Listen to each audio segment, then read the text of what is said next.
Hi friends, welcome to our channel. ఈరోజు special juice అన్నమాట, carrot juice. ముందుగా నేను క్యారెట్ తీసుకొని శుభ్రంగా కడిగి ముక్కలుగా కట్ చేసుకున్నాను. క్యారెట్ ముక్కల్ని చూడండి, మరీ పెద్దగా కాకుండా సన్నగా కట్ చేసుకున్నాను. క్యారెట్ జ్యూస్కి తర్వాత జీడిపప్పు కూడా ఒక 10-15 జీడిపప్పులు తీసుకున్నాను.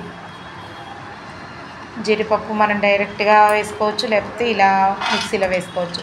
ఈ క్యారెట్ని జీడిపప్పుని ఒక గిన్నెలోకి ట్రాన్స్ఫర్ చేసుకొని కొద్దిగా నీళ్ళు వేసుకొని మంచినీళ్ళు పోసుకొని ఉడకబెట్టుకోవాలన్నమాట.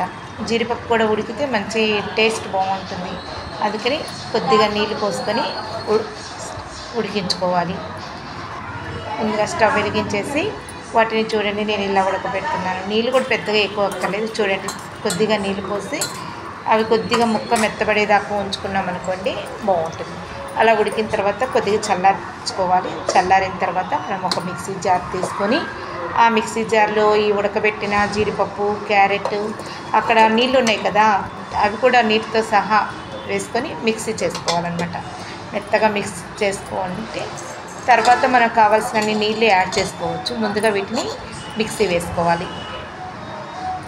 ఇలా మిక్సీ వేసుకొని మెత్తగా చూడండి, ఇలా మెత్తగా మిక్సీ చేసుకున్నాను. దానిలోకి మనకు కావలసినంత పంచదార వేసుకోవాలి. మనకి ఎంత స్వీట్ కావాలంటే అంత. తర్వాత ఒక చిన్న గ్లాస్ పాలు తీసుకున్నాను నేను. చూడండి, ఒక చిన్న గ్లాస్ పాలు తీసుకొని ఈ మెత్తగా మిక్సీ వేసుకున్నాం కదా, దానిలోకి యాడ్ చేసుకోవాలి. ఈ పాలను కూడా ఇలా యాడ్ చేసుకొని మళ్ళీ ఇంకొక రౌండ్ మిక్సీ తిప్పుకోవాలి. ఇలా మిక్సీ వేసుకున్న తర్వాత దాన్ని ఒక చిన్న గిన్నెలోకి తీసుకొని దానిలోకి నేను కొద్దిగా హార్లిక్స్ యాడ్ చేస్తున్నాను. హార్లిక్స్ యాడ్ చేసుకున్నాం అనుకోండి, టేస్ట్ బాగుంటుంది.